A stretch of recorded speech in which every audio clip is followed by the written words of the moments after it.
तो ये सीधी तस्वीर आपको दिखा रहे हैं। इसरो सेंटर प्रधानमंत्री नरेंद्र मोदी पहुंच चुके हैं, वैज्ञानिकों से मुलाकात करते हुए नजर आ रहे हैं। तस्वीरें आप देखिए, इसरो के चीफ से वो मुलाकात कर रहे हैं। और चंद्रयान-3 की सफलता के लिए भी प्रधानमंत्री नरेंद्र मोदी ने विदेश से सबसे पहले इसरो के चीफ से ही मुलाकात की थी, फोन पर उन्होंने बातचीत की थी।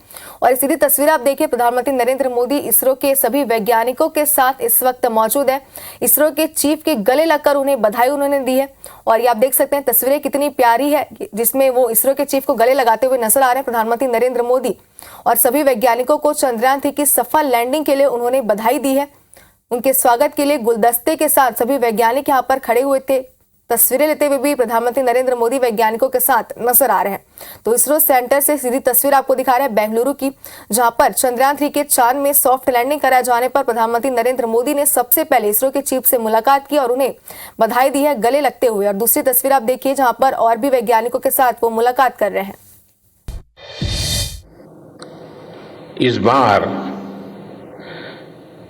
मेरे साथ भी ऐसा ही हुआ है। इतनी बेसब्री,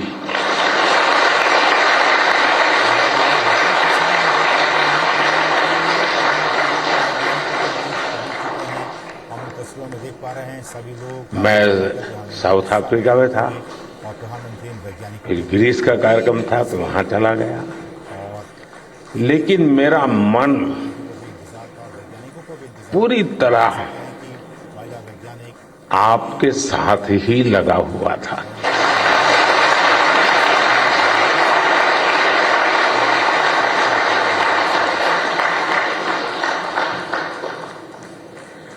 लेकिन कभी कभी लगता है कि मैं आप लोगों के साथ अन्याय कर देता हूं।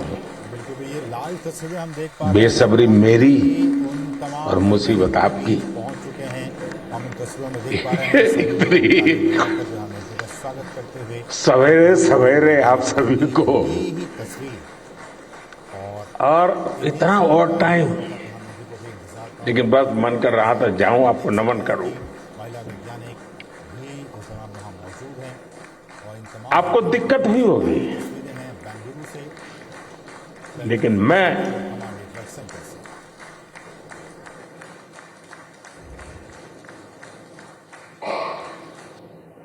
भारत में,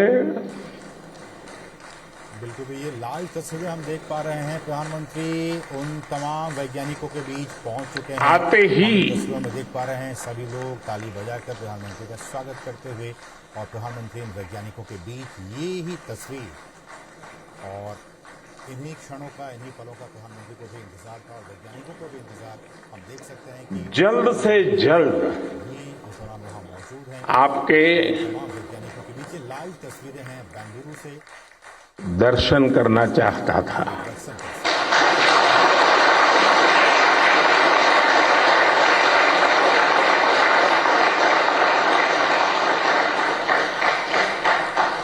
ये लाइव तस्वीरें हम देख पा रहे हैं। प्रधानमंत्री आप सबको तमाम वैज्ञानिकों के बीच पहुंच चुके हैं।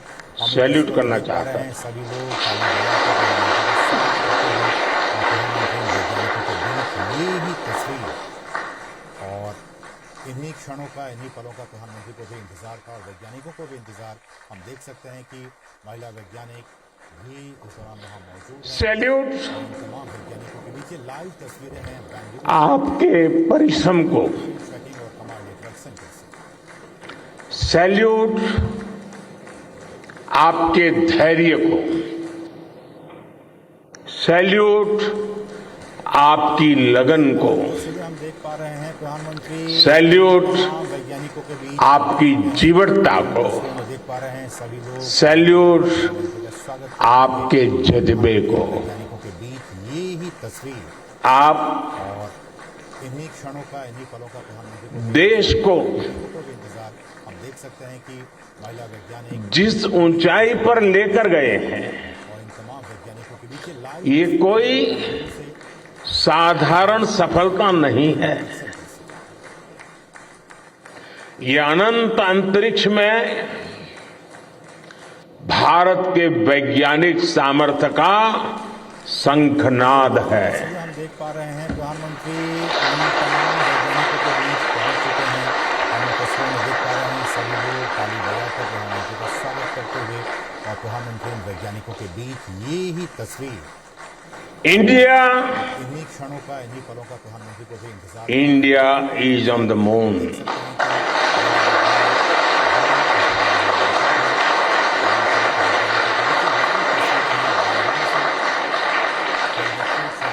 We have our national pride placed on the moon.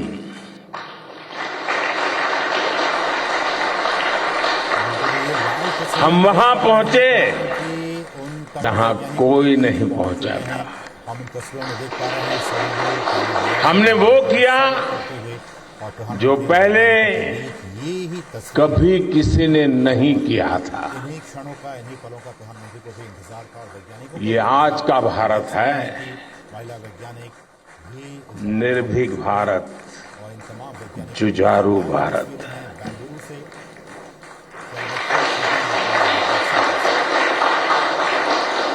ये वो भारत है जो नया सोचता है, नए तरीके से सोचता है, बिल्कुल भी ये लाल तस्वीर जो डार्क जोन में जाकर भी उन तमाम वैज्ञानिकों के दुनिया में हम इन तस्वीरों में रोशनी की किरण फैला देता है। स्वागत करते हुए और प्रधानमंत्री वैज्ञानिकों के बीच ये ही तस्वीर, 21वीं सदी में प्रधानमंत्री को भी इंतजार था और वैज्ञानिकों को भी इंतजार, हम देख सकते हैं यही भारत ये उस दौरान वहां मौजूद है। दुनिया की बड़ी बड़ी समस्याओं का समाधान करेगा। टेलीमेट्री ट्रैकिंग और कमांड नेटवर्क सेंटर से मेरी आंखों के सामने 23 अगस्त का वो दिन, वो एक एक सेकंड बिल्कुल भी ये लाल तस्वीरें हम देख बार बार घूम रहा है। तमाम वैज्ञानिकों के बीच पहुंच चुके हैं। जब तस्वीरों में देख पा रहे हैं सभी लोग टचडाउन कंफर्म हुआ करते हुए और प्रधानमंत्री तो जिस तरह यहाँ इसरो सेंटर में और पूरे देश में प्रधानमंत्री को भी इंतजार लोग उछल पड़े, हम देख सकते हैं कि वो दृश्य कौन भूल सकता है। मौजूद हैं और इन तमाम वैज्ञानिकों के सबसे बीच तस्वीरें हैं बेंगलुरु से। प्रेरणादायी क्षणों में से एक है। हर भारतीय को लग रहा था कि विजय उसकी अपनी है। ये लाल तस्वीरें हम देख पा रहे हैं, प्रधानमंत्री खुद महसूस करता था, बीच पहुंच चुके हैं। हम हर भारतीय को लग रहा था ताली बजाकर प्रधानमंत्री का कि जैसे वो खुद प्रधानमंत्री वैज्ञानिक एक बड़े एग्जाम में पास हो गया है। इन्हीं क्षणों आज भी बधाइयां दी जा रही है, देख सकते हैं कि महिला वैज्ञानिक संदेश दिए जा रहे हैं नीचे लाल और ये सब मुमकिन बनाया है टेलीमेट्री ट्रैकिंग और कमांड आप सबने, आपने।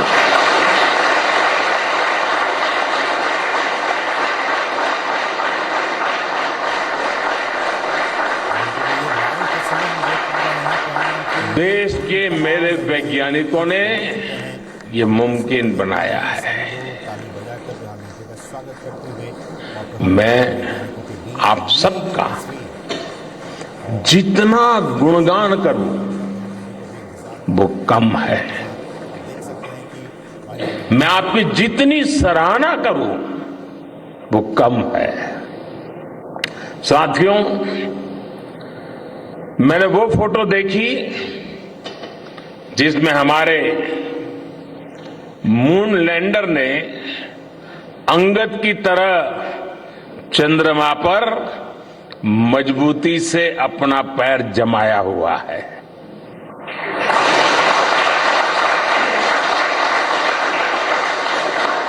एक तरफ विक्रम का विश्वास है तो दूसरी तरफ प्रज्ञान का पराक्रम है।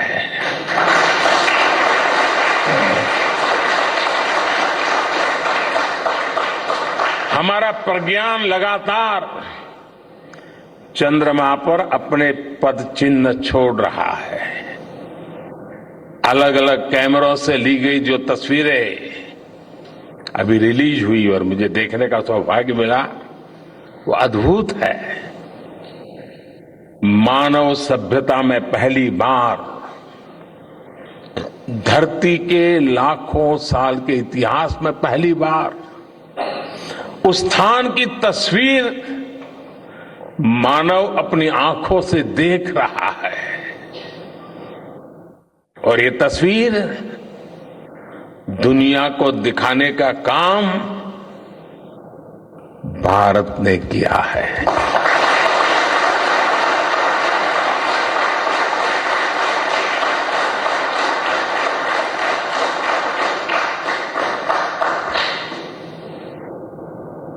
आप सभी वैज्ञानिकों ने किया है। आज पूरी दुनिया भारत की साइंटिफिक स्पिरिट का, हमारी टेक्नोलॉजी का और हमारे साइंटिफिक टेम्परामेंट का लोहा मान चुकी है।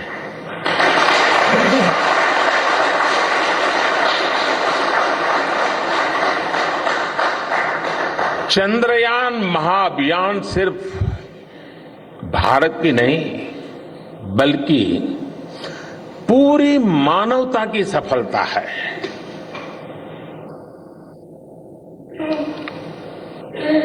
हमारा मिशन जिस क्षेत्र को एक्सप्लोर करेगा उससे सभी देशों के लिए मून मिशंस के नए रास्ते खुलेंगे। ये चांद के रहस्य को तो खोलेगा ही, साथ ही धरती की चुनौतियों के समाधान में भी मदद करेगा। आपकी इस सफलता के लिए मैं एक बार फिर सभी वैज्ञानिकों को, टेक्नीशियंस, इंजीनियर्स और चंद्रयान महाअभियान से जुड़े सभी सदस्यों को बधाई देता हूं।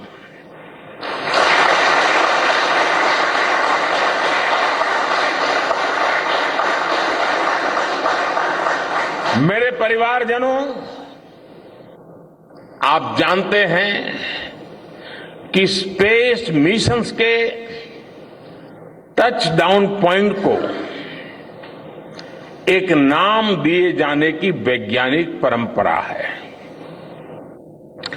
चंद्रमा के जिस हिस्से पर हमारा चंद्रयान उतरा है, भारत ने उस स्थान के भी नामकरण का फैसला लिया है।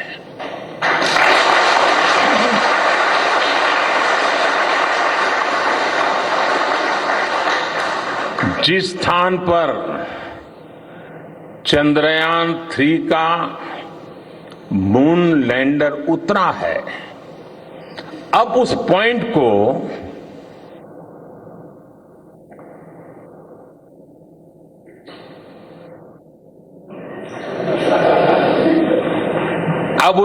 को शिव शक्ति के नाम से जाना जाएगा।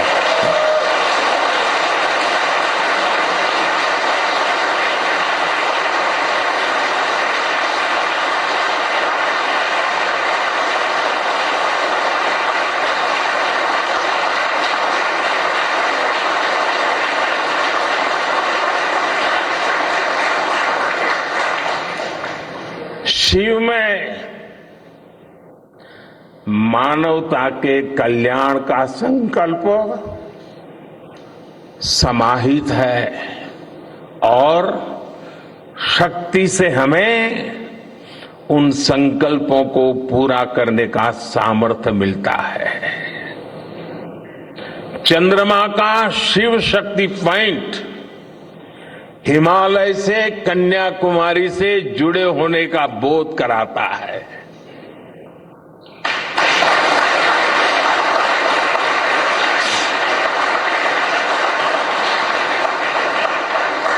हमारे ऋषियों ने कहा है, येन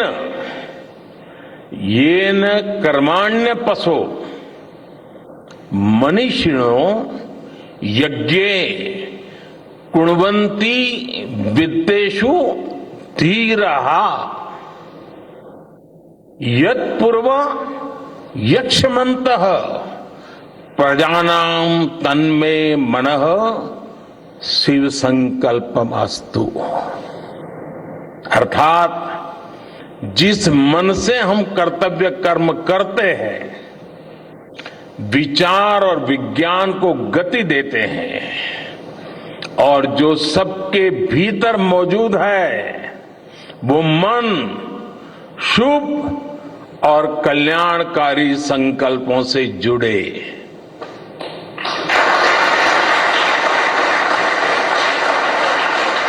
मन के इन शुभ संकल्पों को पूरा करने के लिए शक्ति का आशीर्वाद अनिवार्य है, और ये शक्ति हमारी नारी शक्ति है।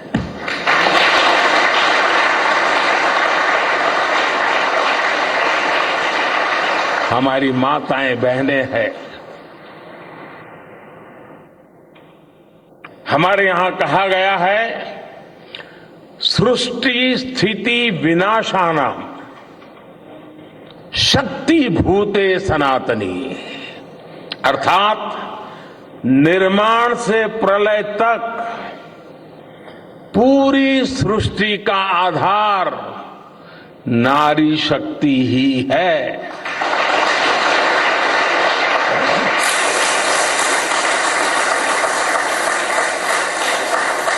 आप सबने देखा है, चंद्रयान 3 में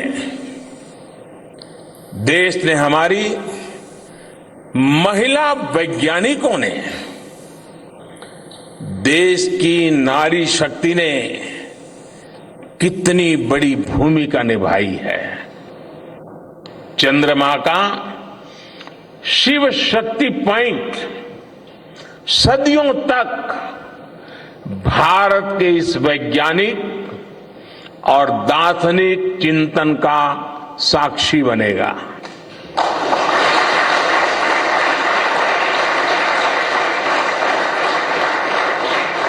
ये शिव शक्ति पॉइंट आने वाली पीढ़ियों को प्रेरणा देगा कि हमें विज्ञान का उपयोग मानवता के कल्याण के लिए ही करना है। मानवता का कल्याण, यही हमारा सुप्रीम कमिटमेंट है। साथियों, एक और नामकरण काफी समय से लंबित है। 4 साल पहले जब चंद्रयान 2 चंद्रमा के पास तक पहुंचा था, जहां उसके पदचिन्ह पड़े थे, तब ये प्रस्ताव था कि उस स्थान का नाम तय किया जाए। लेकिन उन परिस्थितियों में निर्णय लेने के स्थान पर हमने प्रण लिया कि जब चंद्रयान 3 सफलतापूर्वक चांद पर पहुंचेगा, तब हम दोनों पॉइंट का नाम एक साथ रखेंगे।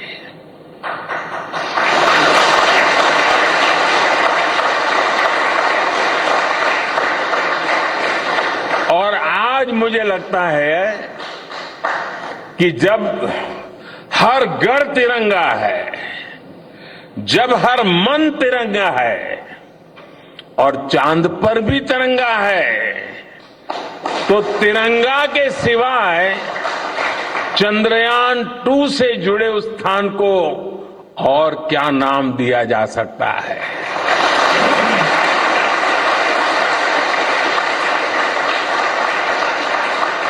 इसलिए चंद्रमा के जिस स्थान पर चंद्रयान 2 ने अपने पदचिन्ह छोड़े हैं, वो पॉइंट अब तिरंगा कहलाएगा।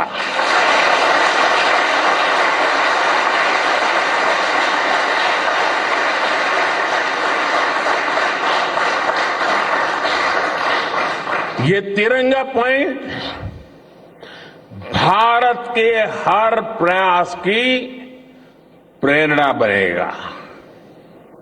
ये तिरंगा पॉइंट हमें सीख देगा कि कोई भी विफलता आखिरी नहीं होती। अगर दृढ़ इच्छा शक्ति हो तो सफलता मिलकर के ही रहती है। यानी मैं फिर दोहरा रहा हूं, चंद्रयान-2 के पद चिन्ह जहां है वो स्थान आज से तिरंगा पॉइंट कहलाएगा।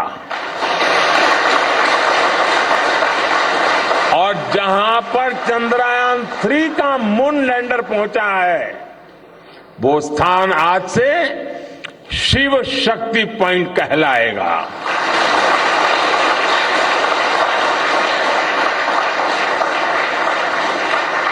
साथियों,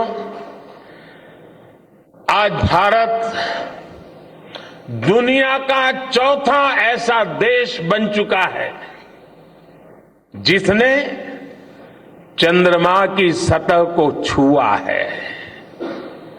ये सफलता तब और अधिक बड़ी हो जाती है जब हम ये देखते हैं कि भारत ने अपनी यात्रा कहां से शुरू की थी।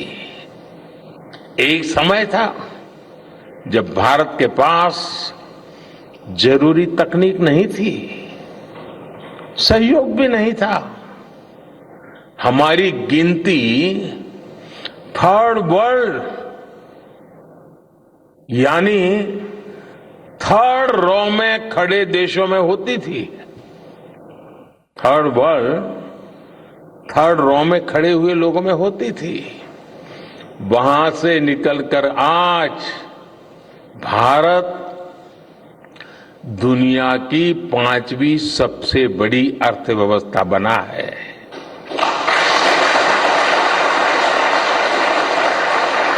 आज ट्रेड से लेकर टेक्नोलॉजी तक भारत की गिनती पहली पंक्ति यानी फर्स्ट रो में खड़े देशों में हो रही है। यानी थर्ड रो से फर्स्ट रो तक इस यात्रा में इसरो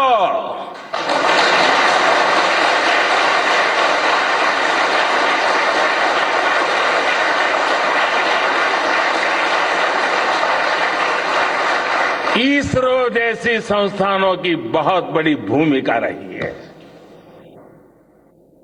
आपने आज मेक इन इंडिया को चांद तक पहुंचा दिया है।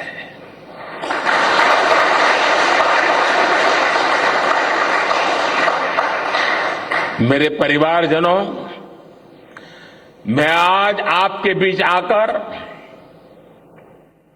विशेष तौर पर देशवासियों को आपकी मेहनत के बारे में बताना चाहता हूं।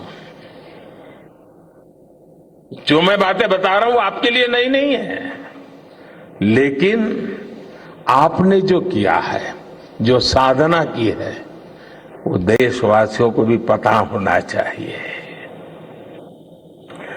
भारत के दक्षिण हिस्से से चंद्रमा के दक्षिणी ध्रुव तक चंद्रयान की ये यात्रा आसान नहीं थी।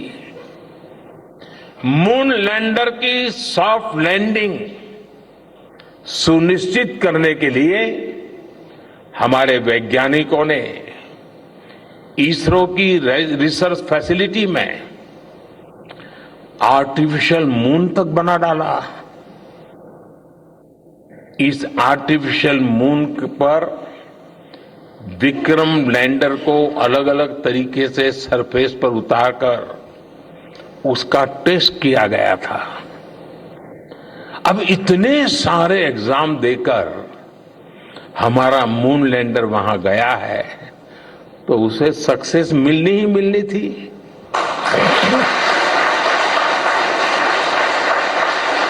साथियों, आज जब मैं देखता हूं कि भारत की युवा पीढ़ी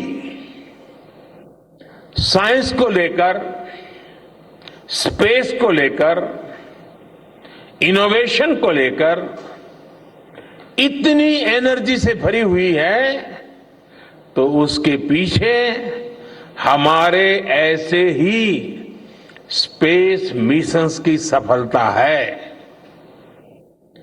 मंगलयान की सफलता ने, चंद्रयान की सफलता ने, गगनयान की तैयारी ने देश की युवा पीढ़ी को एक नया मिजाज दे दिया है।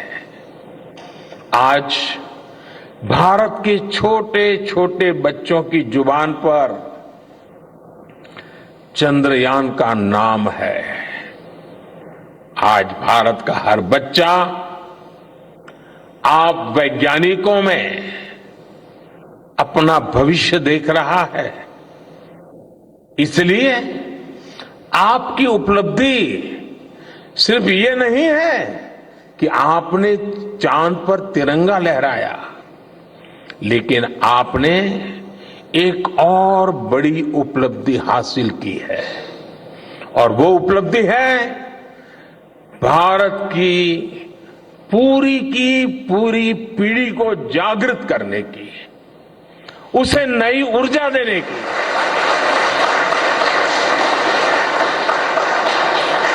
आपने एक पूरी पीढ़ी पर अपनी सफलता की गहरी छाप छोड़ी है।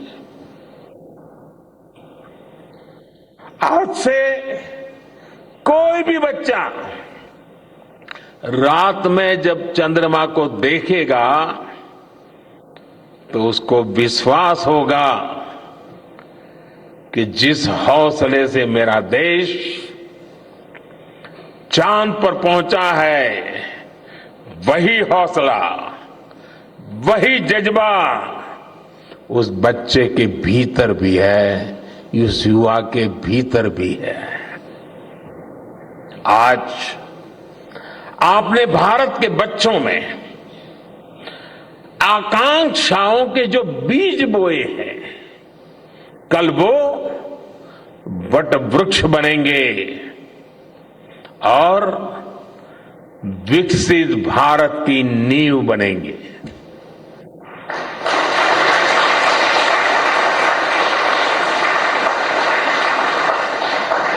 हमारी युवा पीढ़ी को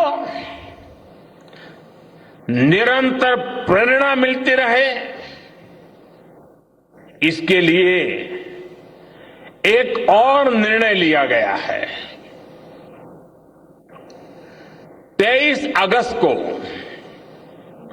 जब भारत ने चंद्रमा पर तिरंगा फहराया, उस दिन को अब हिंदुस्तान नेशनल स्पेस डे के रूप में मनाया जाएगा।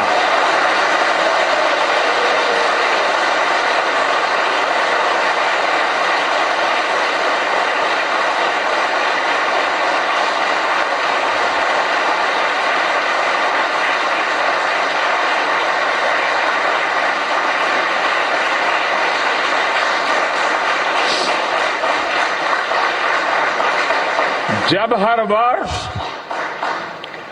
National space day science, technology और इनोवेशन की स्पिरिट को सेलिब्रेट करेगा, हमें हमेशा हमेशा के लिए प्रेरित करता रहेगा।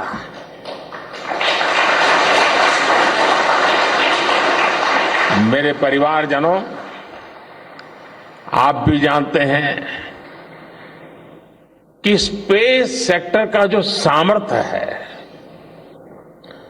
वो सैटेलाइट लॉन्च करने या अंतरिक्ष की खोज से कहीं ज्यादा बड़ा है।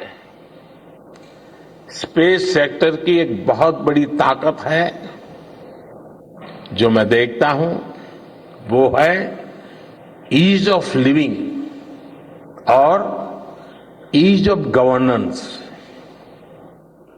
आज देश में स्पेस एप्लीकेशंस को गवर्नेंस के हर पहलू से जोड़ने की दिशा में बहुत बड़ा काम हुआ है। आप लोगों ने जब मुझे प्रधानमंत्री के रूप में काम का दायित्व दिया तो प्रधानमंत्री बनने के बाद मैंने भारत सरकार के जॉइंट सेक्रेटरी लेवल के ऑफिसर्स की स्पेस साइंटिस्ट के साथ एक वर्कशॉप करवाई थी और इसका मकसद ये था कि गवर्नेंस में, शासन व्यवस्था में ट्रांसपेरेंसी लाने में स्पेस सेक्टर की ताकत का ज्यादा से ज्यादा इस्तेमाल कैसे करें। तब किरण जी शायद हम लोगों के साथ काम करते थे।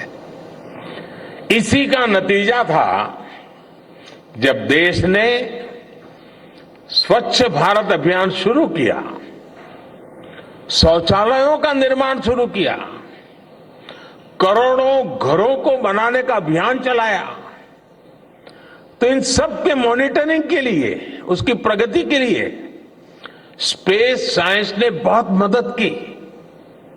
आज देश में दूर दराज के इलाके में एजुकेशन, कम्युनिकेशन और हेल्थ सर्विसेज पहुंचाने में स्पेस सेक्टर की बहुत बड़ी भूमिका है।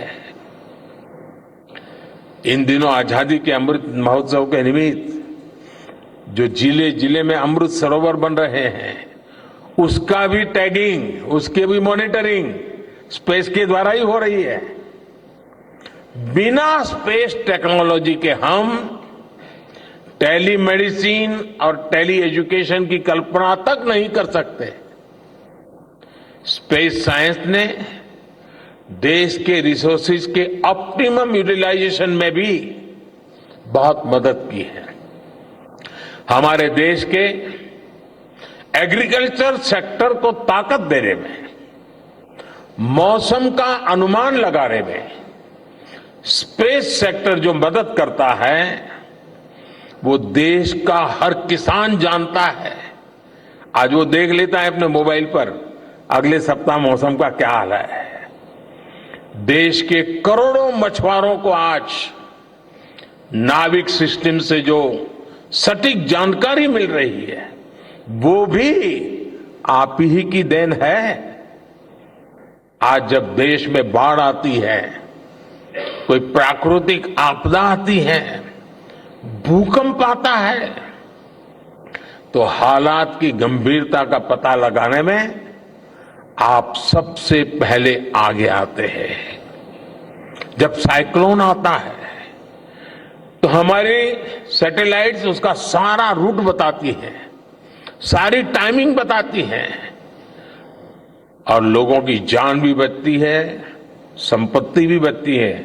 और सिर्फ साइक्लोन के कारण जो संपत्ति बचती है ना, उसका अगर जोड़ लगा दे तो आज स्पेस का जो खर्चा है उससे वो ज्यादा हो जाता था।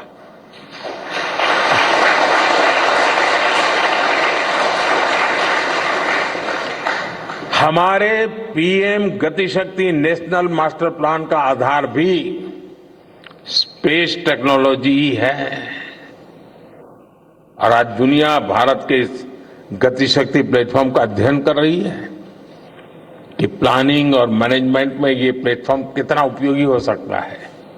इससे प्रोजेक्ट्स की प्लानिंग, एजुकेशन और मॉनिटरिंग में काफी मदद मिल रही है।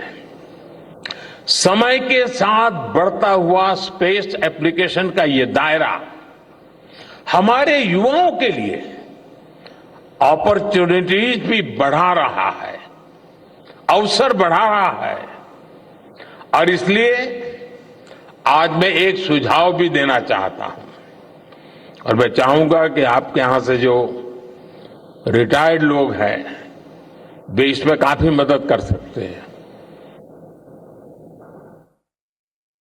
अब ये मत बोलिएगा कि इतनी सुबह सुबह मोदी जी यहां आए और कुछ काम भी दे करके जा रहे हैं।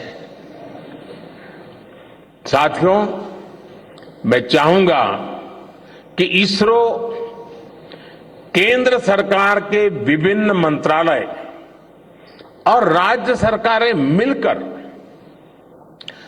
गवर्नेंस में स्पेस टेक्नोलॉजी पर एक नेशनल हैकाथॉन का आयोजन करें। इस हैकाथॉन में ज्यादा से ज्यादा युवा, ज्यादा से ज्यादा यूनिवर्सिटी, ज्यादा से ज्यादा नौजवान वो शामिल हो, जुड़े। मुझे विश्वास है ये नेशनल हैकाथॉन हमारी गवर्नेंस को और प्रभावी बनाएगा, देशवासियों को मॉडर्न सॉल्यूशंस देगा। और साथियों, आपके अलावा मैं अपनी युवा पीढ़ी को एक और टास्क अलग से देना चाहता हूं। और होमवर्क के दिए बिना बच्चों को काम करने का मजा नहीं आता है। आप सब जानते हैं कि भारत वो देश है जिसने हजारों वर्ष पूर्व ही धरती के बाहर अनंत अंतरिक्ष में देखना शुरू कर दिया था। हमारे यहां सदियों पहले अनुसंधान परंपरा के आर्यभट्ट, ब्रह्मगुप्त, वराहमिहिर और भास्कराचार्य जैसे ऋषि मनीषी हुए थे।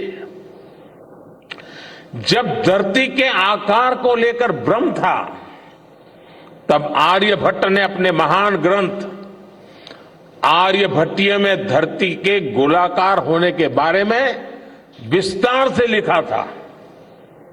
उन्होंने एक्सिस पर पृथ्वी की रोटेशन और उसकी परिधि की गणना भी लिख दी थी। इसी तरह सूर्य सिद्धांत जैसे ग्रंथों में भी कहा गया है, सर्वत्रैव महिगोले, सर्वत्रैव महिगोले स्वस्थानम उपरि स्थितम मन्यन्ते खेयतो गोलस तस्य क्व ऊर्ध्वम क्व वादः। अर्थात पृथ्वी पर कुछ लोग अपनी जगह को सबसे ऊपर मानते हैं, लेकिन ये गोलाकार पृथ्वी तो आकाश में स्थित है, उसमें ऊपर और नीचे क्या हो सकता है, ये उस समय लिखा गया था। ये तो मैंने सिर्फ एक श्लोक बताया है। ऐसी अनगिनत रचनाएं हमारे पूर्वजों ने लिखी हुई है। सूर्य, चंद्रमा और पृथ्वी के एक दूसरे के बीच में आने से ग्रहण की जानकारी हमारे कितने ही ग्रंथों में लिखी हुई पाई जाती है। पृथ्वी के अलावा अन्य ग्रहों के आकार की गणनाएं, उनके मूवमेंट से जुड़ी जानकारी भी हमारे प्राचीन ग्रंथों में मिलती है।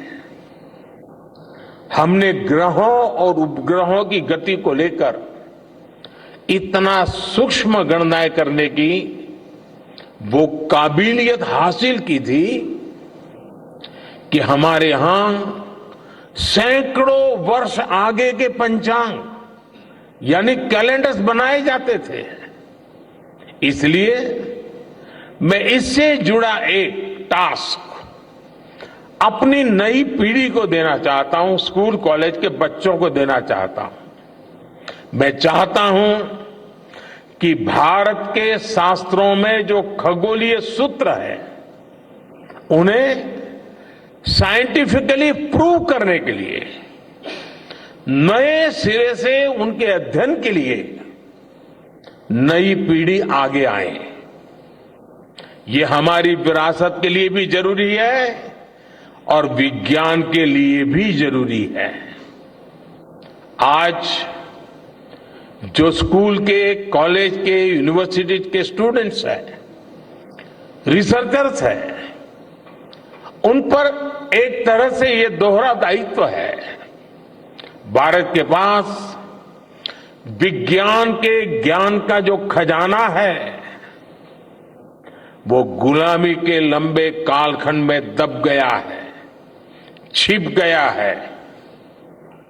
आजादी के इस अमृत काल में हमें इस खजाने को भी खंगालना है, उस पर रिसर्च करनी है और दुनिया को भी बताना है। दूसरा दायित्व ये कि हमारी युवा पीढ़ी को आज के आधुनिक विज्ञान, आधुनिक टेक्नोलॉजी को नए आयाम देने हैं।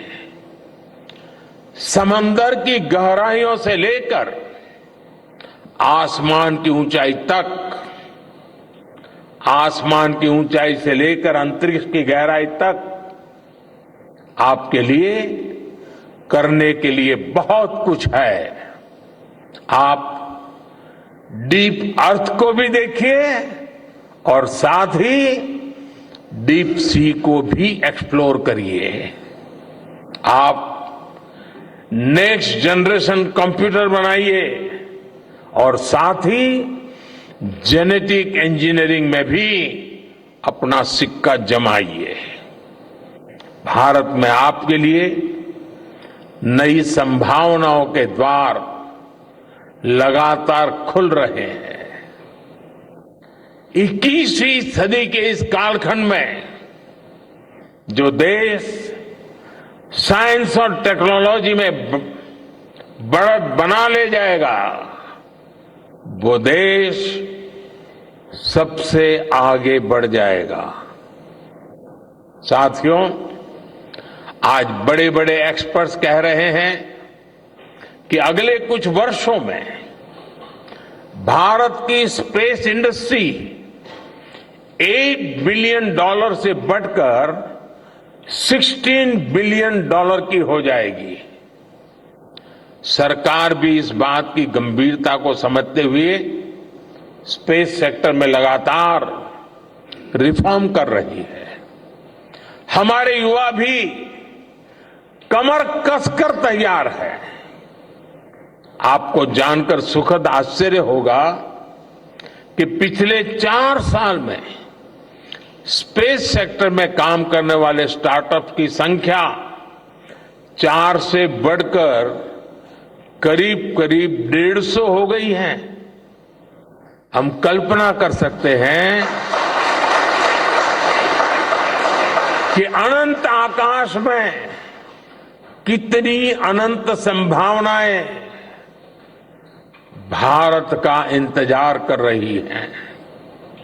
वैसे कुछ दिन बाद 1 सितंबर से MyGov हमारे चंद्रयान मिशन को लेकर बहुत बड़ा क्विज कंपटीशन लॉन्च करने वाला है। हमारे देश के स्टूडेंट्स इससे भी शुरुआत कर सकते हैं। मैं देश भर के स्टूडेंट से आग्रह करूंगा कि आप सभी बड़ी संख्या में इससे जुड़े। मेरे परिवारजनों, देश की भावी पीढ़ी को